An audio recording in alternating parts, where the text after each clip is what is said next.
What up everybody, this is Morrow from ExtremeForGraphics.com coming at you with a Sony Vegas tutorial. Today we're going to go ahead and just cover introduction to Vegas so all of you first timers have a good baseline for your video editing. First thing you want to do is familiarize yourself with the actual interface. Most of the work that you'll be doing will be stored in this box right here, and these buttons in the top left hand corner are your primary buttons. These tabs assist you in your primary editing. The trimmer allows you to edit videos prior to putting them in it and trim them down to what you need. The preview shows you what you've got, and the master volume controls the overall volume output. We'll cover this guy in another tutorial at a later date. All of your work and editing is stored down here in your timeline and your track view. So what you'll want to go ahead and do is start a new project, File New, and this box that pops up is where you'll select the initial resolution. 1280 by 720 is a popular YouTube resolution. 1920 by 1080 is the maximum resolution that YouTube will accept. So we'll go ahead and pick that because I prefer it. Make sure your width and height match. Come down here to resolution, pick best, motion blur type Gaussian or Gaussian, and the interlace method as none. For audio, you'll want to come in and only change the resample and stretch quality to best. Go ahead and hit OK, and you have a new project ready to go. The next step is to import all of the media that you want. Project media will store everything once you save the file, so every time you come back in, you're not going to have to relocate it. To load media into the project, hover over your Import Media button, click it, and it explores your computer. Go ahead and locate the media that you want to use. So we're going to go ahead and load in. Alrighty, now that we have all of our media loaded into the project media section, we can go ahead and get started with the editing. Now there's a couple different things that you can do here to start, and a couple of shortcuts that'll benefit you. If you happen to use the selection cursor and you're all the way out here editing a file but you want to go back, you can simply hit W, and that same thing applies in the trimmer. It takes the clip or the selection editor all the way back. If you look over here, it shows you the exact minute and second that you're at, and if you hit W, it zeroes out. Alright, so first thing you want to do is you want to take your video clip and you want to drag it into the timeline. Immediately loads in the video preview at the beginning, and it shows you your video and audio track. Depending on how you edited or how you recorded your clip, you may or may not have audio. In this case, you do not. If you would like to delete any track, simply click on it, right click in a blank space, and hit delete track. Bam. You now have zero audio. Now what you'll want to do is you'll want to begin the editing process. Now since this is just a simple Counter-Strike video clip that I have, I'm going to go ahead and select it to where we're not including the purple. If you zoom in on it, it will actually show you some frames. Click where you want to go, and once you are where you want, you can zoom back out where you could stay there, and then you'll want to hit the S key. What the S key does is it splits the video track. Now you have two separate video clips. If you want to delete one, select it to where it's highlighted in blue and simply hit the delete key. You now have lost that portion.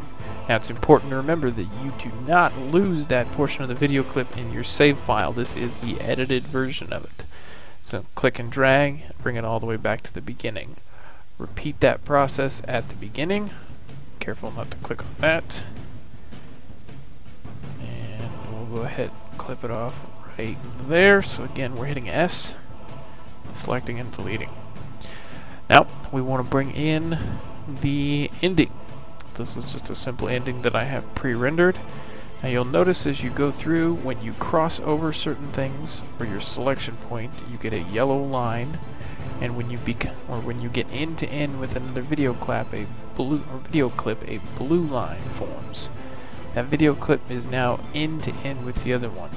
Release, and again, if if you have some more audio track, right click, delete track, and now you have your 2 video clips.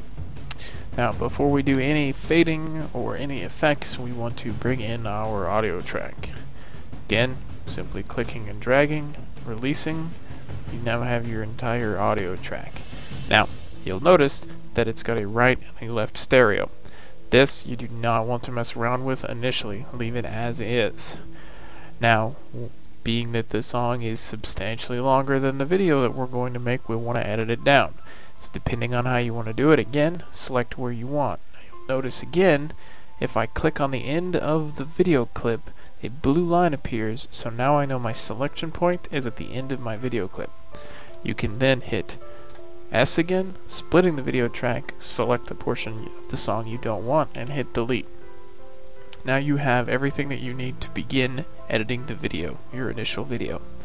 So what you'll want to do is select your starting point and zoom in so you have the most control. And you'll notice that on all of your clips you have these little triangles in the corners of them.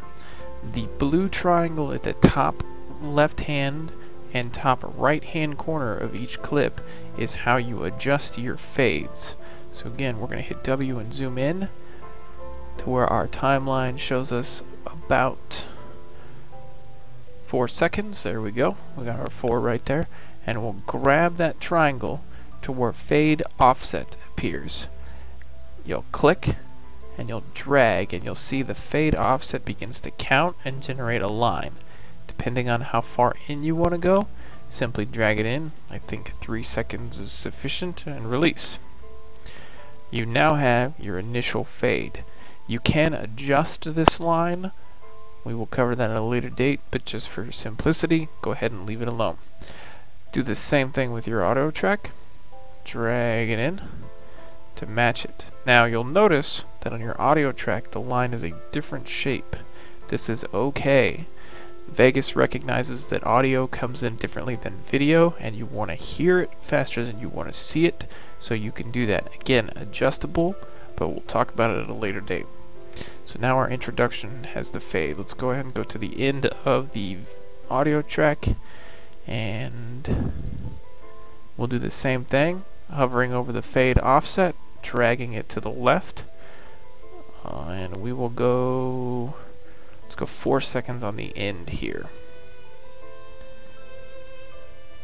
Perfect. Okay. Again, curved line, don't worry about it. Now here you have 2 separate clips. If you drag in, it'll fade into black and then fade into your other one. You don't necessarily want that. You want it to fade out, and you don't want it to fade in.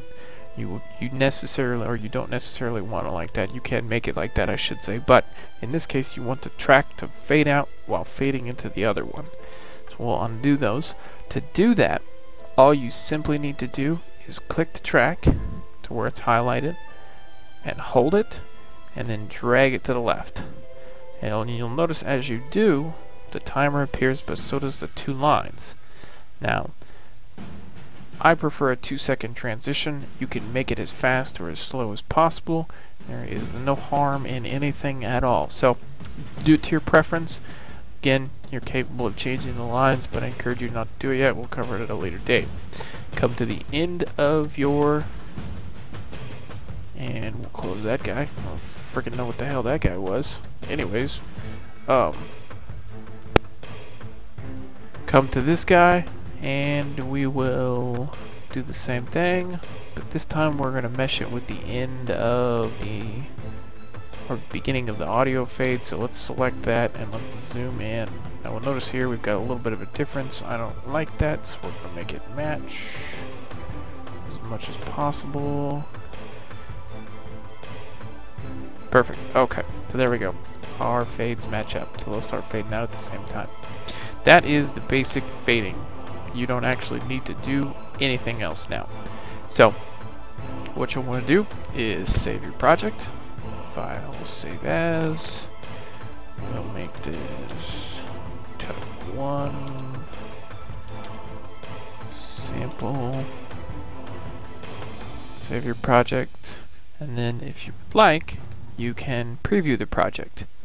Just hit play, And there we go. Okay, so we see the fade in. You guys can't hear the audio because I have it disabled. Don't worry about that, but it is playing.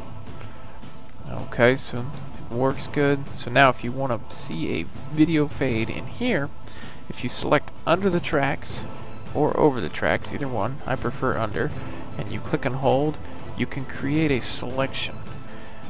That selection, when you come down here to hit play, will be the only thing that plays. So let's go ahead and see if that transition looks good. Ah, that looks good. Okay. So there's a little bit more at the end. Let's make it go to the end. Let's try that again. I think that looks pretty good. All the transitions working and our fade out.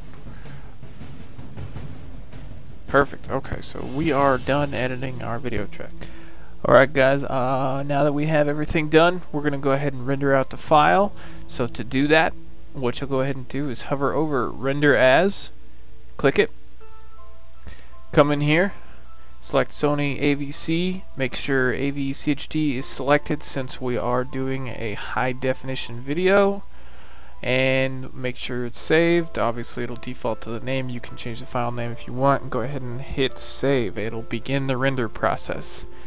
Now if you would like to use EZH264, you can go ahead and save it as an AVI file, which is just Windows. Make sure you dump it in there because some or many media players have trouble playing that format. Let it render out. It does take some time. It will give you an approximate time left, and once you're done, we'll be able to view it. Alright guys, now that our rendering is done, we can go ahead and take a look at the actual video. Let's make sure this is the right one. Yes, this is the one we want. Go ahead and double click on it and make sure you download a good media player, and here you go. This is your first video. Congratulations and good job. So alright, close that guy out. So thanks for watching. If you have any questions, comment, email, check out the site extremeforgraphics.com. Don't forget to subscribe. Thanks.